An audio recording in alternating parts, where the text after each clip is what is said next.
Hello, good evening to all of you. तो कैसे हो आप सब?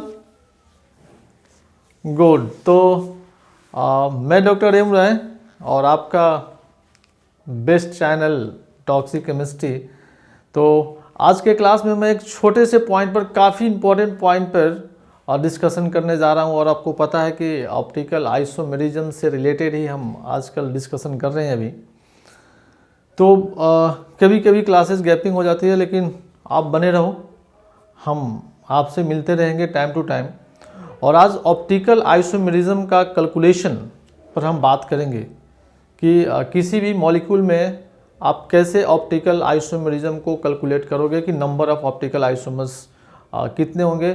तो कुछ जो इम्पोर्टेंट है उसी पर हम केवल डिस्कशन करने जा रहे हैं। तो जैसे कि आपको पहले भी मैं बता चुका हूँ कि मॉलिक्यूल को दो पार्ट में हम लोग डिवाइड कर सकते हैं या फिर नहीं कर सकते हैं। आई मीन सिमेट्रिक होगा या फिर डिसिमेट्रिक होगा। तो मॉलिक्यूल अगर आप इक्वल पार्ट में डिवाइड नहीं कर सकते हो, मॉलिक्यूल को इक्वल पार्ट में आप डिवाइड नहीं कर सकते हो, तो उस केस में आपका नंबर ऑफ ऑप्टिकल आइसोमर्स क्या होगा। और अगर आप डिवाइड कर सकते हो तो उस केस में क्या होगा। तो सिंपल सी बात है कि if molecule is not going to divide into two equal halves, then of course that molecule is your dissymmetric. क्योंकि वो मॉलिक्यूल इक्वल पार्ट में डिवाइडेड नहीं है तो मॉलिक्यूल क्या है, डिसिमेट्रिक।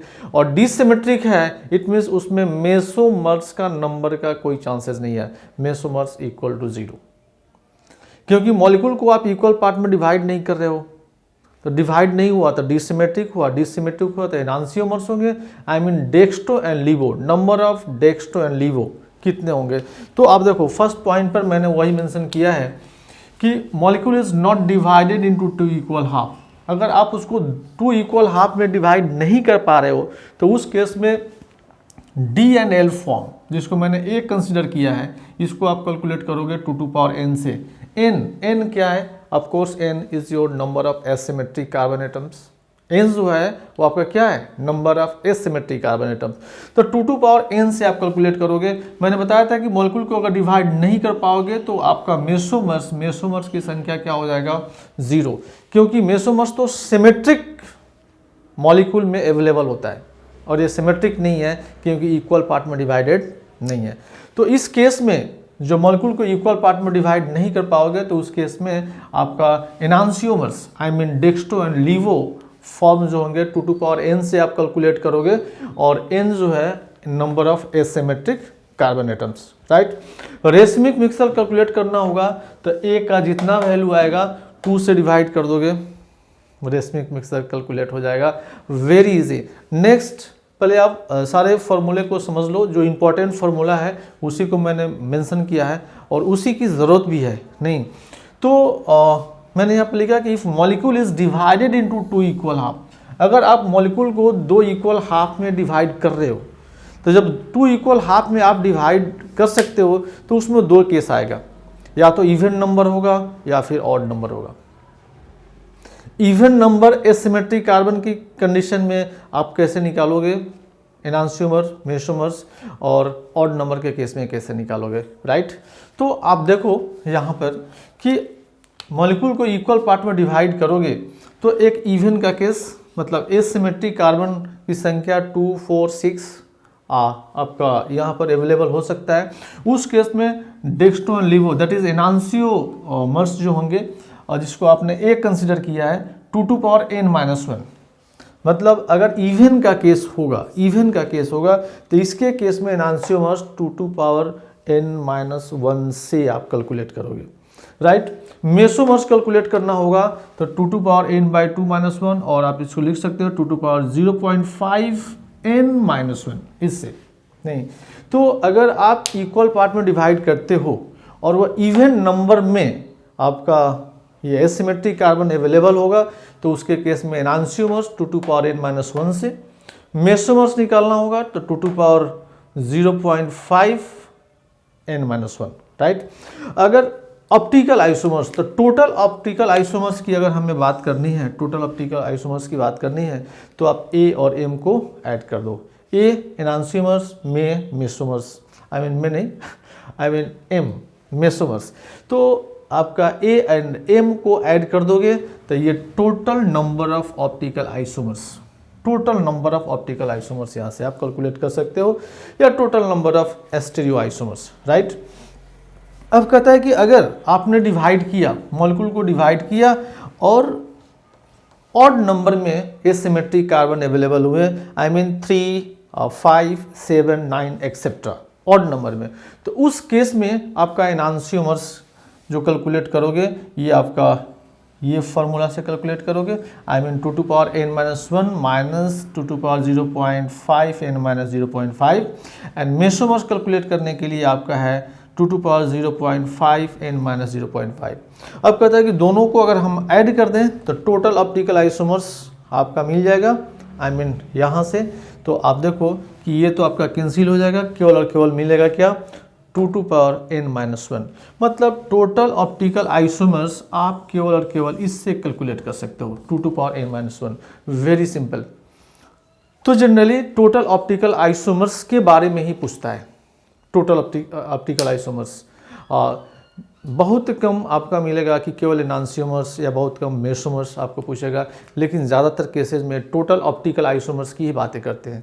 नहीं तो आपको ध्यान में रखना होगा कि जब इक्वल पार्ट में डिवाइडेड नहीं होगा तो टोटल आइसोमर्स आपका इसी से निकल जाएगा 2 टू पावर n से, क्योंकि डिसिमेट्रिक मॉलिक्यूल है और m का वैल्यू तो 0 होता है, तो केवल 2 to power n 2 to power n से निकल जाएगा यहाँ पे। अगर मॉलिक्यूल को इक्वल पार्ट में डिवाइड करते हो तब इवन और ऑड का केस आता है, राइट। चलिए देखते हैं एक छोटे से एग्जांपल से, राइट।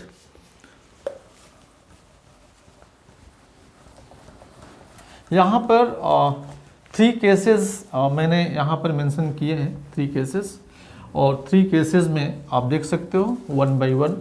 जैसे आप देखो, जैसे एक सिंपल सा केस हम यहाँ पर कंसिडर कर रहे हैं, ये सिंपल मॉलिक्यूल, ये जैसे यहाँ पर Cl और यहाँ पर Br मैंने मेंशन कर दिया। अब आप देखो कि आप इसको इक्वल पार्ट में डिवाइड नहीं कर सकते हो, इसको इक्वल पार्ट में डिवाइड नहीं कर सकते हो, डिवाइड नहीं हुआ। ये एसिमेट्रिक कार्बन है, ये भी क्या है, एसिमेट्रिक कार्बन है। तो एसिमेट्रिक कार्बन जो है, एसिमेट्रिक कार्बन, इसकी संख्या कितनी है 2, दैट इज n का वैल्यू कितना हो गया 2, और इक्वल पार्ट में डिवाइडेड नहीं है। इसके केस में मैंने अभी बताया था कि optical isomers 2 to power n से आप कैलकुलेट करोगे। आई मीन एनांसियोमर का वैल्यू भी इसी से कैलकुलेट करते हो, मेसोमर्स कैलकुलेट नहीं कर सकते क्योंकि ये इक्वल पार्ट में डिवाइडेड नहीं है। इक्वल पार्ट में डिवाइडेड नहीं है तो केवल और केवल क्या होगा, enantiomer. I mean total optical isomers का वैल्यू भी यही होगा। तो 2 टू पावर 2 कर दोगे तो ये कितना हो जाएगा 4, मतलब यहाँ पर ऑप्टिकल आइसोमर्स जो होंगे आपके कितने आएंगे 4। अब देखो कि अगर हम बात करें नेक्स्ट, अब देखो कि इसी को अगर थोड़ा सा हम केवल फॉर्मेट हम बता रहे हैं कैसे आप आइडेंटिफाई करोगे।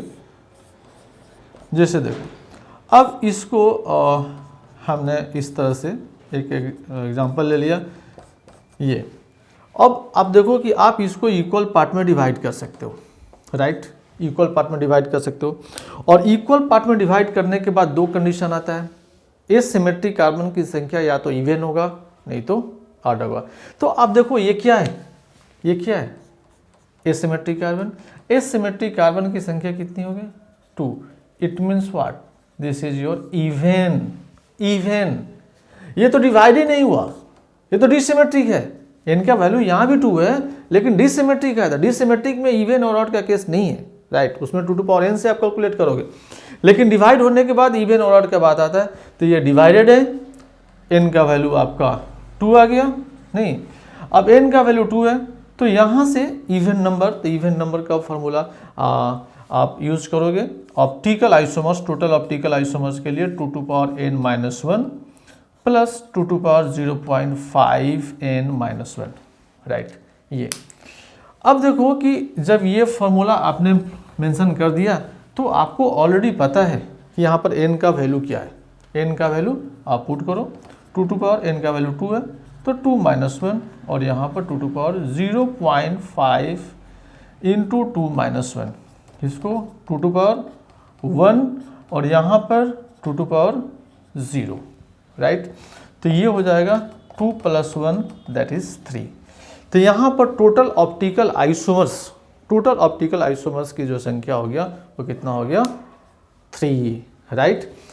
अब देखो नेक्स्ट, अब देखो कि अगर हम इसको 3 एसिमेट्रिक कार्बन का केस लें, 3 एसिमेट्रिक कार्बन इस तरह से, जैसे ये Cl Cl, यहाँ भी Cl, ये भी Cl ले, ठीक है। अब 3 मॉलिक्यूल्स यहाँ पर मैंने लिया, ये n का वैल्यू 3 हो जाएगा, n का वैल्यू 3। ये भी इक्वल पार्ट में डिवाइडेड है नहीं, तो ये भी सिमेट्रिक है, लेकिन एसिमेट्रिक कार्बन की संख्या कितना है 3। तो जब एसिमेट्रिक कार्बन की संख्या 3 है, इट मीन्स ये क्या हो गया ऑड नंबर। और ऑड नंबर में टोटल ऑप्टिकल आइसोमर्स आप कैलकुलेट करोगे कैसे, 2 to power n - 1 से, राइट। तो 2 to power 3 - 1, तो 2 to power 2 दैट इज 4 होगा। तो इस तरह से आप ऑप्टिकल आइसोमर्स को कैलकुलेट कर सकते हो, राइट। तो जब भी मॉलिक्यूल आपको दिया जाए तो आप उसको इक्वल पार्ट में डिवाइड करो। डिवाइड करने के बाद आप देखो कि डिवाइड हो रहा है कि नहीं। आई मीन डिवाइड नहीं होगा तो आपको डिससिमेट्रिक तो सिंपल है नहीं, उसमें रेशमिक मिक्सर निकालना होगा। तो जैसे कि इसमें इस स्ट्रक्चर में आपको देखो कि ये जो आपका है ए का वैल्यू है, एनांसियोमर का वैल्यू आपका यहाँ पर 4 आया हुआ है। तो रेशमिक मिक्सर अगर निकाल रहे हो तो A/2 है, दैट इज 4/2 दैट इज 2। तो रेशमिक मिक्सर का वैल्यू जो होगा क्या होगा 2, क्योंकि ऑप्टिकल आइसोमर्स ये ए एनांसियोमर्स और टोटल ऑप्टिकल आइसोमर्स भी आपका यही है, क्योंकि मेसोमर्स तो है नहीं, मेसोमर्स तो यहाँ पर है नहीं, राइट। तो जो भी आपका वैल्यू आएगा रेशमिक मिक्सर निकालने के लिए A/2 कर दोगे। अगर मॉलिक्यूल को आप इक्वल पार्ट में डिवाइड कर दे रहे हो तो even number odd number, even number का केसेस मैंने बता दिया और ऑड नंबर का केसेस मैंने बता दिया। तो वेरी सिंपल, आप इस लेक्चर को 1-2 बार ज़रूर देखो। देखने से आपको आइडिया मिल जाएगा कि किस मॉलिक्यूल में कैसे हम लोग ऑप्टिकल आइसोमर्स को कैलकुलेट करेंगे। तो चलिए मिलते हैं फिर नेक्स्ट वीडियो में इम्पॉर्टेंट पॉइंट को लेकर, और आपके लिए हम हमेशा तत्पर हैं और वेरी कलेक्टिव और इम्पॉर्टेंट पॉइंट पर ही डिस्कशन करेंगे। नहीं अनवांटेड चीज़ पर डिस्कशन करने से कोई फ़ायदा नहीं। जैसे आप जानते हो कि 10 रोटी खाने से अच्छा है कि 1-2 गिलास जूस पी लिया जाए।